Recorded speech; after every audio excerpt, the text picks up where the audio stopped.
नमस्कार, मैं हूं देवांशु। आप देख रहे हैं न्यूज़ फॉर नेशन। दिल्ली में विधानसभा के चुनाव हो रहे हैं और इस बार जो है बिहार की रीजनल पार्टियों की स्थिति दिल्ली विधानसभा चुनाव में क्या है, इस वीडियो में विस्तार से बताएंगे।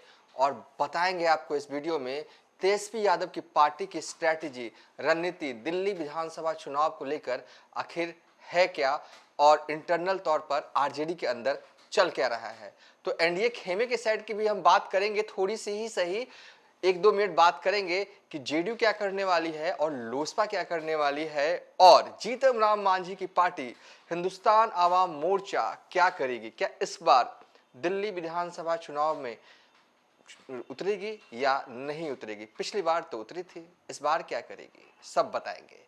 लेकिन आज जिस तरीके से तेजस्वी यादव का बयान आया है ना, वैसे तो ये बयान अब तो वायरल है, लेकिन थोड़ा सा इस वीडियो में ये बयान सुन लीजिए, क्योंकि इस बयान के बहुत बड़े मायने हैं। तेजस्वी यादव ने कहा है कि इंडिया गठबंधन का मतलब जो है ना, वो बस लोकसभा चुनाव तक था, विधानसभा चुनाव में कोई मतलब है नहीं। कि नया ब्रांड का नया बीज रोपा जाए। बिहार में महागठबंधन सही चल रहा है। शुक्रिया। तेजस्वी जी, बिहार में महागठबंधन टूटा हुआ नजर आ रहा है। क्या बिहार में संभव है?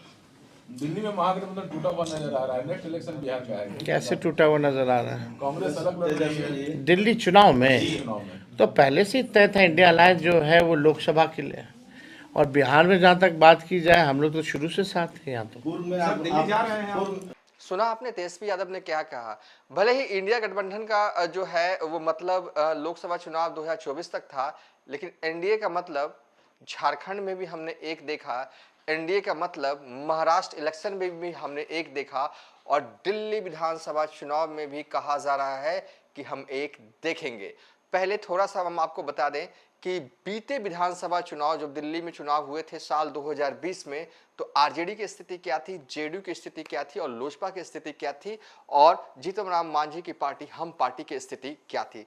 मोटे तौर पर समझिए कि जेडीयू की पार्टी जो है वो एनडीए का हिस्सा थी, लोजपा जो है पिछली बार एनडीए का हिस्सा थी, हम पार्टी एनडीए का हिस्सा नहीं थी, निर्दलीय जो है अकेले जो है वो चुनाव लड़ा था जीतन राम मांझी की पार्टी ने दिल्ली में। इस पर हम विस्तार से अलग वीडियो बनाएंगे, लेकिन मेरे इस वीडियो का फोकस ये है कि पिछले बार आरजेडी का हाल क्या था। तो देखिए, आरजेडी जो है वो यूपीए के तहत चुनाव, मतलब कि कांग्रेस के साथ गठबंधन दिल्ली में बीते दिल्ली विधानसभा चुनाव 2020 में था, और आरजेडी ने 4 सीटों पर अपने उम्मीदवार जो हैं वो उतारे थे। स्क्रीन पर चल रहा होगा ग्राफिक्स, और देखिए 4 सीटें कौन थी। बुराड़ी विधानसभा सीट, किराड़ी विधानसभा सीट, उत्तम नगर विधानसभा सीट, पालम विधानसभा सीट। बुराड़ी से प्रमोद त्यागी आरजेडी के उम्मीदवार थे, और जिन्हें वोट आया था महज 2278 वोट। किराड़ी विधानसभा सीट से रियाउजुद्दीन खान जो हैं आरजेडी के उम्मीदवार थे साल 2020 दिल्ली विधानसभा चुनाव के दौरान, उन्हें वोट आए थे 256। और उत्तम नगर विधानसभा से आरजेडी के उम्मीदवार शक्ति बिश्नोई थे, जिन्हें वोट आया था 377 वोट। और पालम विधानसभा सीट से आरजेडी के उम्मीदवार निर्मल सिंह थे, जिन्हें वोट आया था 552। 4 उम्मीदवार उतारे गए थे आरजेडी की तरफ से, और हाल आपने देखा कि क्या हाल था आरजेडी के उम्मीदवारों का। हालांकि बुराड़ी विधानसभा में भी जो है वो 2078 वोट आए थे। बुराड़ी विधानसभा में की बात हम पिछले वाला जो 2020 में दिल्ली में विधानसभा सीट हुए थे, तो बुराड़ी विधानसभा सीट के नतीजे वाला एक ग्राफिक चला रहे हैं। ये महत्वपूर्ण है, क्योंकि बुराड़ी एक ऐसी विधानसभा सीट थी जहां पर दिल्ली में बीते विधानसभा चुनाव के दौरान जहां पर आरजेडी और जेडीयू का आमने सामने भी हुआ था। तो वो वाला ग्राफिक्स जो है अब हम चला रहे हैं। देखिए, यहां पर आप देख रहे होंगे कि बुराड़ी विधानसभा चुनाव के रिजल्ट 2020 में संजीव झा जो हैं वो विधायक बनते, और इनका ताल्लुक भी जो है ना वो बिहार के मधुबनी से ही है। संजीव झा जो है आपके उम्मीदवार वो जीतते हैं, विधायक बनते हैं। 2015 में भी यही विधायक थे, 2013 में जब उपचुनाव हुए थे तो भी ये विधायक बने थे। मतलब कि बुराड़ी विधानसभा में इनका अच्छा खासा नाम है।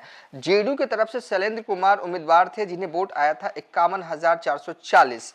तो आरजेडी के उम्मीदवार प्रमोद त्यागी को 2278 वोट जो है आए थे। जीत का अंतर 88,158, यानी कि कोई नहीं आगे, कोई नहीं है टक्कर में वाली स्थिति जो है वो बुराड़ी विधानसभा सीट पर दिखी थी। और आपने देख रहे होंगे ग्राफिक्स में जेडीयू भी थी और आरजेडी भी डायरेक्ट फाइट में थी। इस बार क्या हाल है बुराड़ी में?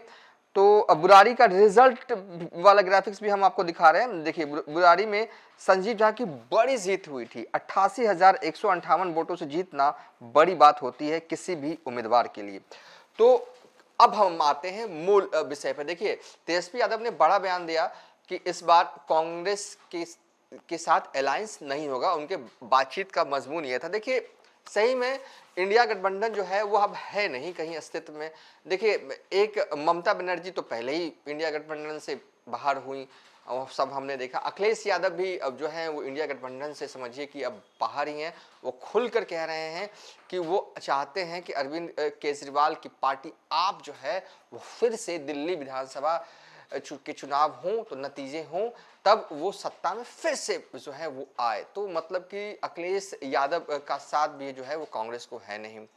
दिल्ली विधानसभा चुनाव के दौरान तेजस्वी यादव का साथ भी जो है वो है नहीं। हाँ एक जानकारी और दे दें आपको, पहले ये थोड़ा सा विजुअल चलते हुए आपको दिखवा देते हैं।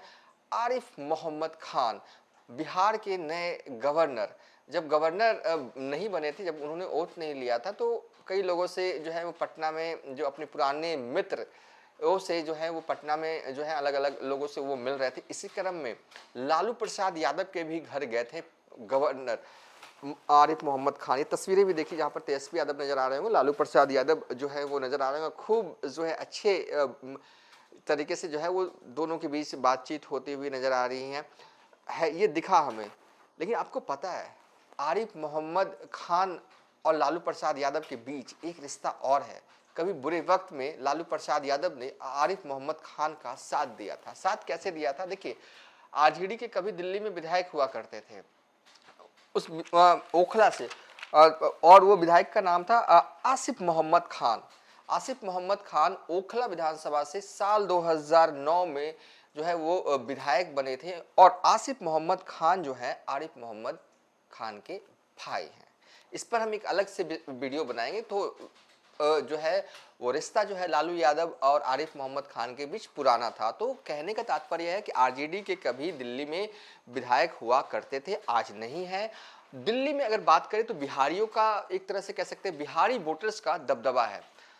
ये दबदबा कब से शुरू होना हुआ? तो अगर मैं कहूं कि 90 के दशक के बाद लगातार बिहार में पलायन की स्थिति हुई तो लोग सबसे पहले पलायन करने के लिए दिल्ली या उनके आसपास के इलाकों में गए और तब से जो है रोजी रोजगार के लिए दिल्ली गए थे और वहीं के होकर रह गए।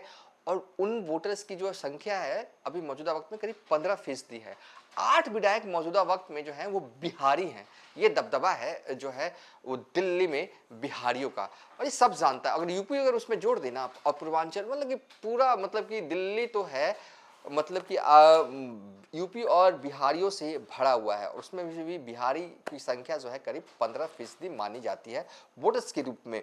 और ऐसे में अगर अब कहें कि अब क्या होने जा रहा है, दिल्ली विधानसभा 5 फरवरी को चुनाव है, 8 फरवरी को नतीजे आएंगे। लेकिन फिलहाल तेजस्वी यादव ने क्या तय कर रखा? देखिए तेजस्वी यादव, हर राजनीतिक दल चाहता है कि वो ज़्यादा से ज़्यादा राज्यों में चुनाव जो है वो लड़े, ये अच्छा होता है। लेकिन इस बार शायद कांग्रेस जो है वो दिल्ली में नहीं चाहते कि आरजेडी उनके साथ रहे, क्योंकि पिछला जो चुनाव हुआ उसमें ये दिखा कि 3 सीटों पर 200, 250, 350 वोट आए और 1 सीट पर महज 2200 वोट आते। तो ऐसे में कहीं ना कहीं कांग्रेस को ये लगता है कि आरजेडी को दिल्ली में साथ रखने से कोई फायदा होने वाला नहीं है।